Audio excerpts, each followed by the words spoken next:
Sibingelele eNingizimu Afrika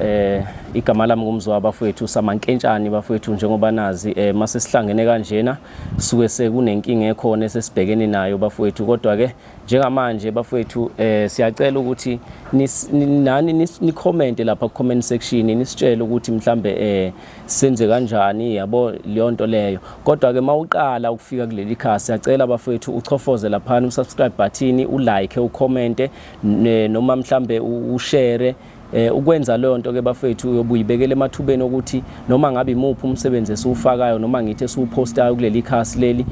ufinyelele kuwena kuqala ave kumnandi ukuthi mawuvula ifoni uvula uYouTube uvedana ilokhu njana ingene kuqala indaba kuwena njengamanje bafethu silana nananga usisi usiqalelile unenkinga ke naye anayo bafethu inkinga ziningi eNingizimu Afrika ziningi kakhulu mina sengiprove kakhulu umsebenzi esiwenza bafethu ubucayi kakhulu kodwa ke ngenxa ukuthi ke phela nathi sayitshela ukuthi sizolwela izwe namanje sisazolwela futhi ngeke size sikhathale siyacela ke bafethu ukuthi nisikhulise nani lapha ku comment section sikwazi ukukhula ngoba ayikho into esiyithanda njenganokuthi kukhona enikushoyo lapha ukuthi hayi Mankentshane qhubekani niye phambili pushani bafethu ukuze nathi sithole la amandla sithole le power yokuthi abantu sibasize kakhulu nawo ngakasizwa bhala lapha ku page lazoso bhala lapha usho ukuthi inkinga yakho yini nayo ke lenkinga ukuthi nifuna ukuthi sibe ne contact sisazoyilungisa sisahlela zonke lezo zinto lezo ngoba ngiyazi ukuthi abanye abantu kunzima ukubhala ungena kulezi zinto lezi bafuna ukuthi nje sibe ne contact number sizofoneleka kuyona sazoyihlela sazoyithenga ifoni sibe right kodwa ke bafethu siyacela ke njengamanje ukuthi nisiqhuquzele iyona into nathi esinikeza ipower iyona into esinikeza amandla noma ngathiwa yiphi inkinga onayo ungasabi usitshele siyacela ke njengamanje bafethu nibe nathi ngiba mnganami khamba kahle uzokhamba kanjani hayi kaphileka mfowethu hayi sawubona sisi yebo sawubona njani ngiyaphila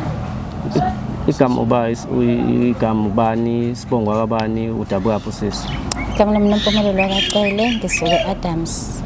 esigodini kuthiwa senqotsheni yebo inkinga yakho ithini ke sisi usambele ngani into engilethe la ngizobikela wena bhuti ukuthi ungisize ngokuthi ngifuna ukulanda imali yami kuMuzi uMuzi wathatha imali yami u10,000 rand wayebolekile kahle emsebenzini sisebenza ndawonye ngamboleka imali yami wayese uzoyibuyisa ngekuphela u2 months engayibuyisanga ngasethi mina hayi ayikho inkinga ngamboleka imali yami so uMuzi manje ngiyifuna imali yami ngitshela indaba ezitori ngitshela ukuthi akana mali uyakha yena ubusy nezinto eziningi ezihlangahlangene angihlangani nalokho mina wangithembisa u2 months manje u2 months uphelile angazi inkinga yakhe uthi ke ngicela ungisize ngempela ngoba uDecember manje ngifuna ukukhipha izingane zami nami nginezinto eziningi engifuna uyilungisa ekhaya yena safuna imali yami mana sisi vele wena ubolekisa ngemali usungabolekisa imali noma wawuboleka ngomuzi ngoba vele okuyimali yayikho emsebenzini ngiyabolekisa vele ngemali abantu abafuna usizo ngiyale ngibaboleke nje abantu angiyena uma ushonisa osemthethweni kodwa ngiyale ngibaboleke ngoba vele imali into enginayo ngiyasebenza ngiyibeka imali manje sisima uthi wena ubhuti uthe ubani igama lakhe uMuzi yebo wamboleka u10,000 yebo 10,000 futhi usebenza kahle noma no ngiyakwazi ukusave ngiyasave kakhulu ngomuntu okwazi ukusave so ukumthemba uMuzi ukuze umnikeze le mali engaka wasatha isibindi sokumthemba kangaka lento yaqala unyaka odlule bengilonga imboleka vele wathenga ifoni ngamboleka wathenga imoto nje uyangibuyisela yena angazi konakalephi ukuthi kushintshe angazi ngempela ukuthi yini ishintshile manje kuyena akasafuni ke nhlobo nalo 10,000 ukubuyisa umnika kanjani uMuzi le mali ngomnika kanjani wamnika esandleni kanjani eyokuqala ngamfakela kwi-account yakhe le manje ngamnika cash ngikhuluma ngale oyizelela ngayikhokhela ngithi le u10,000 yebo wamnika cash ngamnika cash esandleni ngoba ethe ufuna ucash manje sothini ngithina njengoba wamnikeza cash ubufakazi onawo ngaphela thina abantu sibasizayo sifuna ubufakazi obuphathekayo asikwazi ukuya lapha umuzi masifika umuzi ephikethe akayazi yonke into ngidlala ngayo sothini ngamsendela imessage ngesikhathi kade ngiqeda ukukhipha imali ebank ngamsendela imessage ngathi nayi message ekhombayo ukuthi ngikhiphela imali ecash njengoba ngikunika le mali ngenza ne-back statement lento esho siyafana nami mangizama ngebhenki ngikhipha imali mase ngiyakutshela ukuthi sengikhipha imali engaka manje ayisizi thina sabantu entshana sebenza ngento ephathekayo mfowethu yabo so wena njengamanje wamnikeza u10,000 cash usangaphika umuzi ngisho nasenkantolo leyo nto into engeke izikusiza yabo njengamanje nje uyafika wena uyasitshela yona but egcineni abokho ubufakazi bokuthi wamnikeza mayifika ethi umuzi wakwazi umnika imali sothini kodwa understand into engisho ukuthi hayi ngiyakuzwa kodwa ngiyacela ukuthi ngisize ukuthi ngiyifone le mali mhlawumbe bese kufike nini uzokwazi ukuthi ayikhiphe Kona kuthanda ukuba nzima sisi kodwa ke uyamazi udlalaphi yebo ngiyamazi nizana kanjani nomuzi yes ngisazobuza leyo nto besebenza ndawonye nje umngane nami siclose kakhulu nisebenza ndawonye kuphela ni close umngane wakho kugcina lapho yebo ngenzela ukuthi masifika kumuzi laphana angathi mhlawumbe yabo eseshintsha istory mhlawumbe uyisoka lakho yabo yebo wayithe imali uzoyibuyisa nemimuzi bese uzobuyisa wayitshela ngo-February ka-March bese thena uzoyibuyisa ngo-April kanje angayibuyisa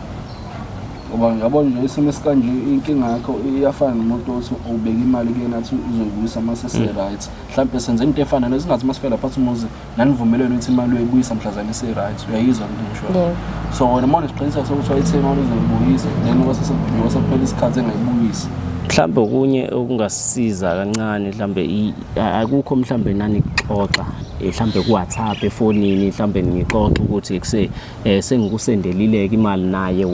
wavuma wathi hayi ngiyitholile mhlambe lobo bufakazi obuncanyana lobo yebo kukhona ngoba yabona masihamba nje si-empty kanje hayi mina ngeke ngize ngiye mfowethu yebo kukhona efonini ngamfonela ngase ngimsendela i-bank statement uthi ngamkhombisa ukuthi nayo imali ngikhiphile wasethena ngimphathele wona ngakusasa emsebenzini saxoxa naye wasethi hayi sobana emsebenzini khona nama-voice notes yonke into khona inkinga la yabo mzwa ngiyabuza ukuthi sikhona leyo nto but inkinga manje sikhuluma ngokunikeza umuntu into ngingakhuluma nawe ngiqede kodwa kuba ukuthi mangithi into onginikeza into ephathekayo efunakalayo ngisho ukuthi sisike simsize kodwa uyanile nto ngiyakuzwa icayi kodwa hayi sizoya wena ngibe yabo mhlambe sizwe kuyena lo muntu ukuthi uthini mina sengifisa ukuzwa iside lakho ukuthi uthini yabo uyayazi lento mayingayazi shuthi hayi shuthi akafonela yeah ukuze sazi ukuthi manje siyo lento ekhona because manje ama-surveillance usithi siyomsifika ukufona alright yeah siqale simfonele mhlawumbe mayivuma ukuthi uyayazi okay mhlawumbe uyagoloza mhlawumbe ngizokukhokhela leyo mali hayi sobe sesi-right ekhona office njengamanje sizofona ngiyamuza sesudaba lakho lucayi kakhulu akanayo into ephathekayo so ezabantu entshana sisebenza ngento ephathekayo sifuna ubufakazi bafethu ngoba kusasa sifuna kube khona umuntu ozohamba adicelela igama lethu phansi athi sahamba samxhaphaza sahamba senziwa no2 no3 so yonke into thina esenza sifuna ubufakazi sifuna into ephathekayo so njengamanje sizofona sizwe umfethu ukuthi lento akhuluma ngayo sesiyayazi if ukuthi uyayazi sesiqhubeka futhi sikwazi ukumsiza but njengamanje njengoba ngisho sisi if kuukuthi umfethu la efonini uyayiphika yonke leyo nto siyayeka lento yes asifuni kusasa kube nina futhi zobe senisigxeka sisithi uyayibona uma kwenzeka mhlawumbe usesila ufika kwaqamba manga ziningi izinto ezenzeka labantu bayafika la umuntu akhulume into angasitsheli into yonke sifika phambili sithole enye into so lonke igcine sesenze ngathi samahlathi so nathi manje sizozama sifone sibone ukuthi then i-call esenza manje iyona nto ezokwazi ukuthi sibone ukuthi ngempela lento esho sisinto ekhona yini ugcine nini ukukhuluma naye wesisi gcine last week khipha ifoni ke sikwazi ukuthi simthinte oze sicompe nakho sikwazi ukuthi simthinte ugcine nini ukukhuluma naye lo mfana lo gcine last week yebo wagcine ethini mhlambe yini into agcine yisho ubaleka uthini ngase ngifisa ukwazi ukuthi uthini emlonyeni wagcine ethe ene uzonginikeza imali yami ngathi mina kulungile ngicela angilungisele imali yami wayesethi nangu ufika ngizoyilanda noma ngabe yinini. Alright. Ngiyona la. Iyona. Alright. So manje usola ukuthi uqolile. Uyangiqola futhi ngiyacabanga ukuthi nale ntombazana azwana nayo yona lenomthelela kakhulu eyenza ukuthi abaleke ngoba ngesikhathi engibole impila ini nafika nomuntu wena come on egoro kwenzakalani imali yami hayi asikho vese ngizoni ngifonelwe nini ngangimnike yena imali uyena wayinika imali ngifuna imali yami ngeke lenzo yifuna hayi angihlangani nalokho imali yami angihlangani nalokho ngicela imali yami ngizifuna imali yami hayi ake into engayitshela nina le uyazi uzolalela utheni yena uthe kwawenza njani wena indaba ungayikhokhi imali yakhe hayi angihlangana akukhona kwento ngizofuna imali yami yabo namakhamera yonke into kwenzala amakhelwane bathindi lento enenzayo unendaba namakhalane mina nendaba naye ufuna imali yami ngizofuna imali yami kwena ngicela ngifuna imali yami bafethu sabo indaba yethu ngicela imali yami ngicela imali yami ufuna nike wena la hayibo ufuna nona la hayibo ufuna lo ufuna manje la ufuna wamuzi lofuna la uzaba ngisindo wena la lalela ke wena uhambele nawe ngicela ungihambele angisofuna ukhokha imali asikona ngeke imali awufuna uyikhokha imali awufuna sizoyithatha ngifuna lento la bana wo bana ngicela nike phone qaqala ngathanda phone rubbish yini hey lalela imali yami 10,000 rand owami owami phone le wathi phone imali yami